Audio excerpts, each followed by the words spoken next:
それ一人称視点で近接主体の新たなマルチ体をハクスラゲーが登場とのことで、今回はダイモンブレイズの紹介を行います。こちら言うなればウォーハンマーのバーミンタイド、あるいはダークタイドに似たアクション RPG です。とにかく大量の敵をぶった切りながら先を目指しつつ装備集めとキャラ育成を楽しめます。世界観は 40K 寄りで全体的に薄暗く語話表現もあり、NPC はやたら難しい口調で話してきます。銃はないが飛び道具は使えるため、プレイ感覚はバーミンタイド寄りです。ディアブロ系戦利品も採用しており、じゃらじゃら集まる系ではなく、程よく収集できます。やや異なるのはローグライトシステムを採用している点です。バーミンタイド2にある1モードと同じイメージです。毎回レベル1から始まり、暫定的な能力を得ながらクリアを目指します。品質面は早期アクセスということからか、まずアプリケーションのクラッシュが気になります。チュートリアルだけでも3回くらい強制終了しました。一度のゲームは30から60分かかりますが、途中で落ちると続きからは遊べないため、喫緊の課題となりそうです。戦闘面に関しましては、超ヒットして更新され続けているバーミンタイド2と比べると、見劣りしてしまう部分はあります。近接だが V を狙い、弱点をつける仕組みはしっかりと設けられていますが、ズバズバ切りまくる上で武器が骨に引っかかる感じなど、やや物足りなさはあるかもしれません。代わりにあるのが機動性です。2段ジャンプのほか、グラップリングで次の行きたい場所にさっと高速で飛べます。クールタイムはありますが慣れてくると、休みなく敵を狩る楽しみを得られそうです。ただしミニマップがなく、次に行く場所を逐一マップを開いて確認する必要があり、ここでテンポが落ちてしまいました。ダンジョンはランダムで作られてるかもしれず、なおさらどこに何があるのか足が止まる頻度が高めです。一応マップを開いてる間も動けます。育成に関してはローグライトということで、遊ぶほどポイントが溜まり、永続強化を行います。何かに特化したステータス割り振りも可能です。他にも特殊な本を見つけることで得られる能力もあります。現状はまだ渋めで、序盤なかなかステータスを上げることはできません。しかし装備はランダムで得られ、強い武器や防具が見つかれば、それで強くなれるほか、プレイヤーの腕も上がり、防御や回避に成功しやすくなり、より先に進むことはできます。それと装備の育成システムもあります。特殊アイテムで武器自体に備わっているスキルの強化が可能です。一つの武器でも多彩なスキルが設定されており、全てを鍛えようとすると相当やり込めます。また鍛冶屋もあり、そこで何らかのクラフトができそうです。クエストを進めると鍛冶屋の利用が可能です。今のところ不足気味なのがナビゲートに関してです。プレイ中得たものを確認する術がなかったり、説明自体がなく何なのかがわからないものが結構出てきます。なんとなくで予想しながら進めていく形です。ゲームバランスはローグライトということで回復手段がややシビアめですが、倒されてしまっても復活はできます。生き返るほど腐敗ゲージが溜まり、マックスになったらゲームオーバーです。物資を一部失います。道中得た装備品が失われるかはわかりません。クリア以外に途中の休憩所で初めの拠点にランダムで戻れることもあるようです。育成が進むほど簡単になりそうですが、その場合全体の難易度を上げられる仕組みがあります。開発会社は20年くらい前の立ち上げ時は10人程度のことで小規模であることがわかります。バーミンタイドの会社の10分の1くらいかもしれません。予算的にも品質面においてはそれなりという点を踏まえ、武器育成といった独自要素を楽しむ作品と言えます。装備を集めて強化するハクスラゲーが好きな方には刺さる内容のため、気になる方はチェックしてみてはいかがでしょうか。早期アクセス開始日は2025年10月7日で、価格は 10% 割引の3510円となっています。というわけで一体どんなゲームシステムなのか、実際にプレイした様子をギュッとまとめたので、どうぞご覧ください。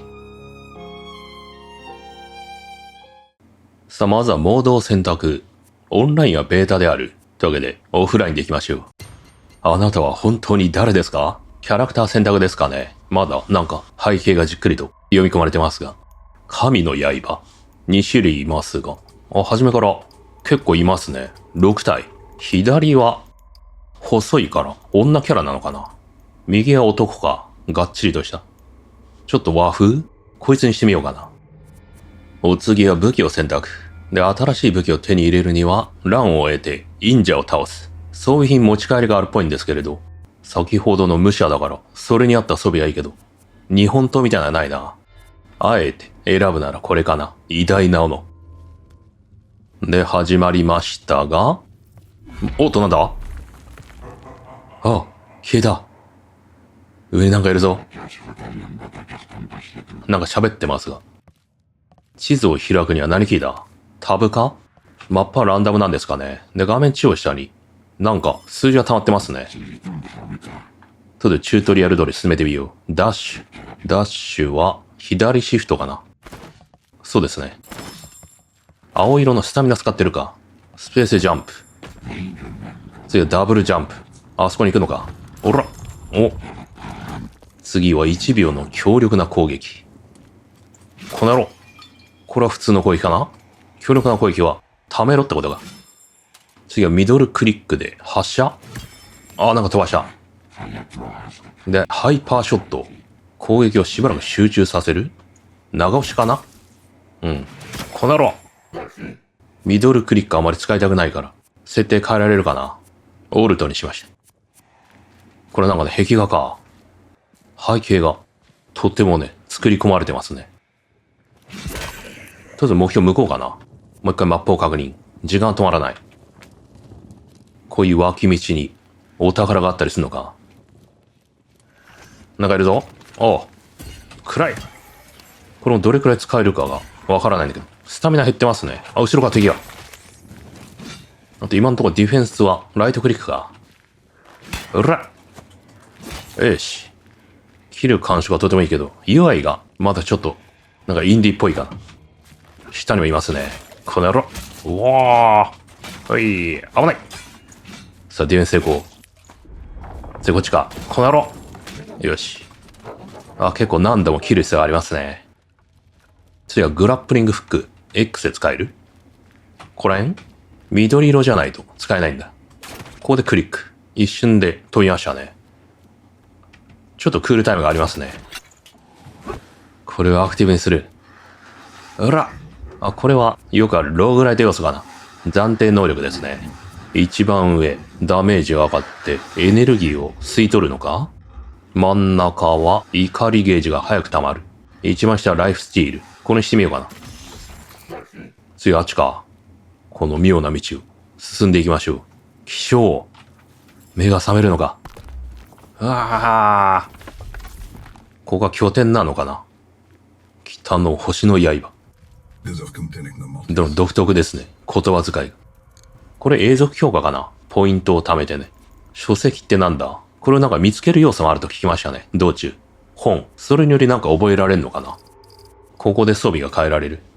現状はこれしかない。レビューを読むと同じ武器でもちゃんと性能違いになってるらしいんですけどね。不要品は破壊できる。ダイモンってなんだ？ダイモン。まだわからないな。なんか、すごい。深そうなシステム。消化とか昇進とかあるけど。とりあえず冒険に出てみるか。タリスマン。これも装備品なのかな。あとアーマーもあるようだね。アーマー見た目かこれ。外見？さらに。ここから変えられるんだ。マルチの場合はここで全員が待ちますと。遠征タイプに投票を。左は十字軍。30分から60分かかる。右は選べませんね。探索？エクスペディション。で、道中なんか拠点に戻れるかどうか、ランダムみたいな話もありましたね。ゲートクラス？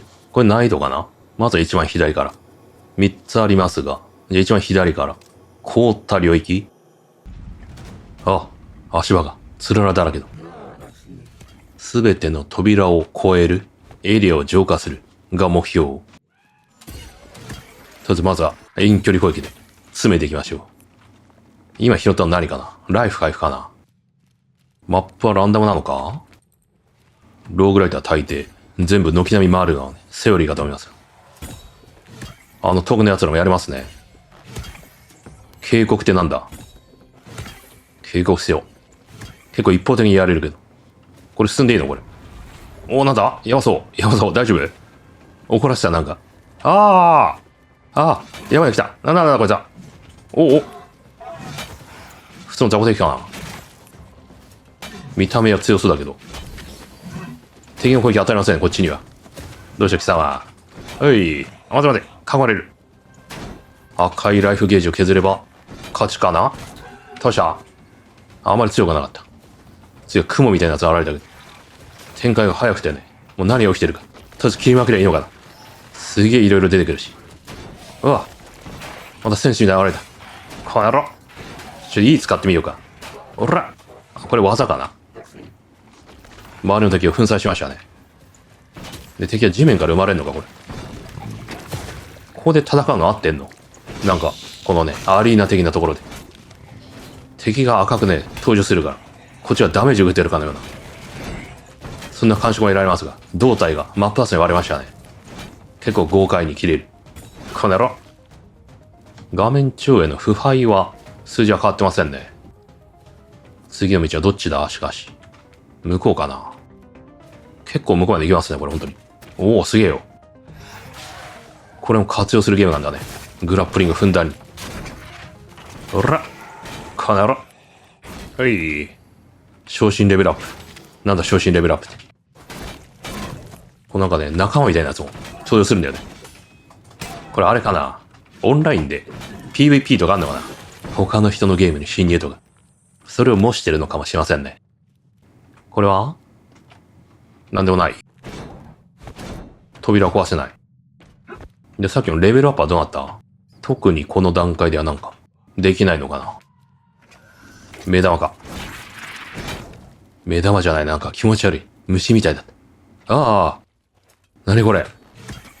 お、壁の中の目。また目を傷つけんのかと。ほら傷つけた。どうなるんだ。うわー、なんだ敵が現れんのか。勝負だ。ほらやばい、ピンチ。ポーション使った。たまらず。無視できない力の源。人間の生贄。この野郎。うわー生贄ぶった切った。何やってるんだ。うん。とりあえず、難しい難易度っていうよりからね、超バサバサ切りまくれる。そういうバランスになってますね。これは。思う存分剣を振りまくれる。お宝。中には何があるんだ。おー。ダイモニックオーブ。謎アイテム。門が開かれる。あ、門開いてないね、敵や。どうなった？門を通って、これは休憩地点かな？何これ？天体石。取ってみた。これはなんだ？オベリスク。大門のボルト。アクセス T の錬金術師の死体？え？こっちは大門の心。ちょっと真ん中アクティベートしてみよう。あ、これはランダム能力か。貫通能力得てみよう。3つの中から1つだったのかな？今選ぶのはね。次はこっち？行くぞー。あー。うひょー。すごい落ちた。で、さらに道を選ぶ。じゃあ次は刑務所。行ってみよう。さあ、やはりダンジョンと言ったら、刑務所ですね。その名の通り。画面左上の儀式中に、どんどん倒すって話か、これ。大切り結構遠くまで、多分飛んでますね、これ。見た目以上に。この紫の横投げがね、相当遠くまで届く。おー、なんだ？何をしてる？ゲートが開いた。なんだここは？ゲートキーパー倒す。5つの柱、ゲートキーパー。これか。お、どうなった？柱が溶けて、なんかできたよ。うわ、なんだこれ。あー、いっぱい出てきた。誓ってやりたいが、こいつら、消えますね。あ、でも、やはりため切りが遠くに届いてくれる。これでやれますね。ほら、勝負だ。ゲートキーパー。くらえ。技を使う。ほらー。ほら、きれい。どっこい。昇進レベルアップ。倒した。再び報酬。今回天体石はないし、一つしかないな。あ、大門武器。武器にした。でも見れないね、やっぱり。忍者のターン。スクロール効果。なんかデバフ受けてる。プレイヤーのターン。スクロールを投げよう。何かを投げる。とりあえずヘルス増やすか。今のはまあ、テーブルトーク RPG 的に、プレイヤー同士が争ってるみたい。そういう演出かな。なんだ？あ、なんだ？ちょっと待って。なんか溶岩に落ちて終わった？嘘。あっさりすぎる。一発で終わっちゃったよ。なんかマイナスになったけど、これが報酬削減かな。で、さっきなんか拾ったけどね、武器を。これちょっとレア度高そうだね、色的に。でもなんか威力下がってる感じがするけど。12星座の裁き。パリーとかは、こっちが強いんだろうね。攻撃速度も高い。まあ、せっかく入手したからね。これで行きましょうか。あとなんかこれが能力かな。ゾーン移動でライフ回復。レベル1とかあるから、ここら辺は強化できんのかな。で、能力にも青色がありますね。青はちょっとレア度が高い能力とかあるかもしれませんね。傷ついたターゲットの半径内の敵が苦しむ。安定性の喪失。距離 20%。で、技は異なるのかな。なんか弓みたいな技だね。ダイもアップグレードできんの。あ、アップグレードできちゃったよ。適当にクリックしたら。あ、多分1ポイントあったんだろうね。それを使ったのかな。属性、消化。これはゲーム中になんかレベルアップしますけどね。どうやって上がりますかみたいな話かな。マックス5まで上がるんですかね。で、関係レベルというものがあって、関係値が高いと経験値獲得量も増えると。で、この関係値を上げるにはどうしたらいいんだろうね。使い込むとかかな。どうなんだろうね。アビリティ、弱点がある。敵には。これを狙えば強いって話か。もう一回ちょっとこっちの武器にして。武器ごとだね、やっぱりこのポイント割り振りは。タリスマンは入してますね。非属性耐性に戦利品チャンス3がついてますね。これは見た目変えてもなんか影響するのかな。ほんとただの見た目だけ。スキン。このスキンはなんだ。武器ごとにスキンがあるんだね。で、これ溜まりましたけど、上げられるほどポイントは持ってない。346が必要だ。さあ、トイドグ。なんか、ばらまきますね、弾を。さらに、ため切り。うら。うん、振りは確かに速い。で、威力が下がってそうだね。くらえー。残してる。アーティファクトはどうのこうの。新たな武器は、同じように見えるけど、微妙に違いますね。今の武器の方が強いかな。うん。なんか上位版的な感じだね。レア度が違うし、技も違う。大門パワーはまた1溜まってますね。あ、道中なんかこれ得てるけど、これで上げられるって話か。あと本を見つけましたね。グレード A。ただしグレードが必要。下から集めていく必要がある。さあ、本日はここまでですね。こちら気になる方はぜひ購入して遊んでみてください。それではまた次の動画でお会いしましょう。